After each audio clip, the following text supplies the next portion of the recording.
Please like, share and subscribe for more inspiring video.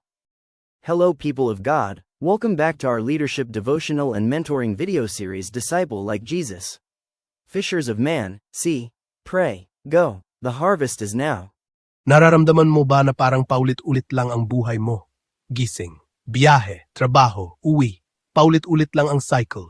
Ang dali lang malulong sa sarili nating mundo, sa sarili nating schedule, sa sarili nating problema. Nakayuko, nakatutok sa susunod na gawain, sa susunod na bayarin, sa susunod na appointment. Nakakalimutan nating tumingala. Nagsalita si Jesus sa kanyang mga alagad, may sinabi siya na dapat magpagising sa atin. Hindi ba ninyo sinasabi, 4 na buwan pa at darating na ang anihan? Tingnan ninyo, sinasabi ko sa inyo, itaas ninyo ang inyong mga mata. Tingnan ninyo ang mga bukirin, puting-puti na ang mga ito para anihin. Hindi trigo, hindi barley, tao.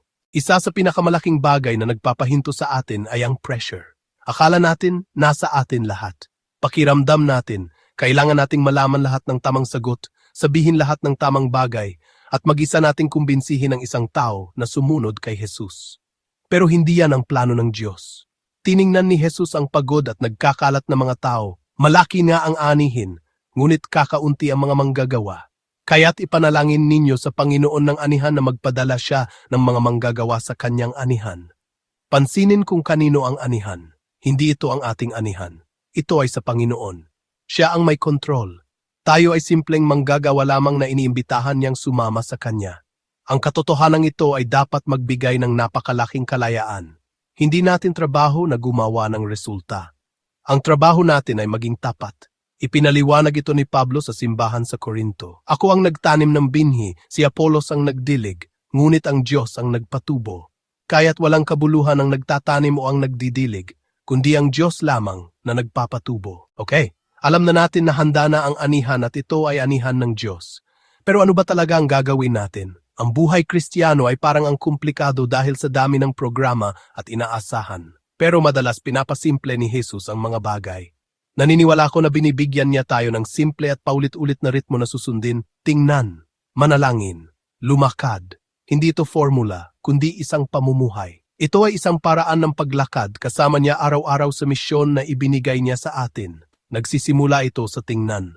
Kailangan nating sadyang buksan ang ating mga mata at tingnan ang mga tao sa paligid natin ng may pagmamahal ni Kristo. Kailangan nating tingnan sila bilang higit pa sa kapitbahay, kasamahan sa trabaho, kundi bilang mga taong mahal ng Diyos. Ang pangalawang hakbang ay manalangin. Pagkatapos sabihin sa kanyang mga alagad na tingnan ang malaking anihan, ano ang susunod na ipinagawa ni Jesus sa kanila? Ang ideya ng anihan ay maaring nakakalula. Tinitingnan natin ang ating lungsod, ang ating bansa, ang mundo, at nakikita natin ang milyon-milyong tao. Napakalaki ng pangangailangan, nakakapanghina. Magsisimula tayo sa paggawa nito na personal. Hamunin ko kayo ngayon na kumuha ng papel o buksan ang notes app sa inyong telepono. Isipin ang mga taong kilala mo na walang relasyon kay Jesus. Manalangin at hilingin sa Diyos na dalhin sa iyong isip ang 3 partikular na tao. Huwag masyadong pag-isipan. Makinig ka lang. Maaring isang miyembro ng pamilya na mahal mo. Maaring isang matalik na kaibigan na kasama mo sa lahat ng bagay maliban sa pinakamahalagang bagay na ito. Maaring isang kapitbahay na kinakawayan mo araw-araw. Isulat ang kanilang mga pangalan. Tignan ang 3 pangalang yan. Ang 3 taong ito ang kumakatawan sa iyong personal na bukirin ng anihan. Ito ang iyong panimulang punto. Dito ka tinatawag ng Diyos na magsimulang magtanim at magdilig. Ngayon na mayroon ka ng 3 pangalan, nagiging totoo ang misyon. Ang iyong mga panalangin ay maaaring maging napaka-partikular. Maaari kang manalangin para sa kanilang partikular na pangangailangan, kanilang pamilya, kanilang mga problema sa trabaho. Maaari kang manalangin na palambutin ng Diyos ang kanilang mga puso sa Ebanghelyo. Ang pagdarasal para sa kanila sa pangalan araw-araw ay magpapabago sa iyong puso patungo sa kanila. Ito ay magpapataas ng iyong pagmamahal at magpapatalas ng iyong kamalayan sa mga pagkakataon upang kumonekta. Kaya ano ang gagawin mo kapag dumating ang pagkakataong iyon? Ibinigay na sa iyo ng Diyos ang pinakamakapangyarihang kasangkapan, ang iyong kwento. Hindi mo kailangang maging eksperto sa apologetics, kailangan mo lang maging eksperto sa sarili mong buhay. Ang iyong personal na patotoo ay natatangi. Ito ay totoo. Napakahirap itong pagtalunan. Ito ang iyong kwento ng kanyang kaluwalhatian. Ang isang simple, 60 segundong kwento ay madalas ang pinakamabisa. Maari mo itong buuin sa 3 simpleng bahagi, bago Jesus, pagkatapos. Ano ang buhay mo bago mo talaga nakilala si Jesus? Siguro balisa ka, siguro walang laman, siguro naghahanap ka ng kahulugan. Tapos, paano mo nakilala si Jesus? Isang sandali ba? Isang proseso? Isang pag-uusap? Ilarawan ang puntong nagpabago sa iyo kung saan mo siya nakilala. At sa huli, ano ang buhay mo pagkatapos? Hindi ibig sabihin na perpekto ang buhay mo, pero may pag-asa ka na ngayon. Kapayapaan, layunin, kalayaan na wala ka noon. Bukod sa iyong kwento, mayroon ka pang isang simple at makapangyarihang kasangkapan, isang imbitasyon. Ang isang imbitasyon ay isang paraan na hindi masyadong nagbibigay ng pressure at may malaking biyaya upang matulungan ang isang tao na gumawa ng susunod na hakbang patungo sa Diyos. Maari mong sabihin, naalala ko kung gaano ako tinulungan ng komunidad ng simbahan ko sa pinagdadaanan mo.